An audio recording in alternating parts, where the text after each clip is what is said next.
ಕೊಟ್ಟರು ಅದನ್ನು ತರುವರಾರಮ್ಮ.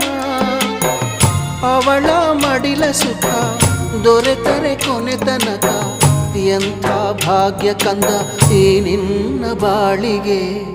ಹೆತ್ತವಳು ಯಾರಮ್ಮ ಹೊತ್ತವಳು ಯಾರಮ್ಮ, ಅವಳಿದೆ ಅಮೃತದೇ ಉತ್ತರವೂ ಇದೆಯಮ್ಮ.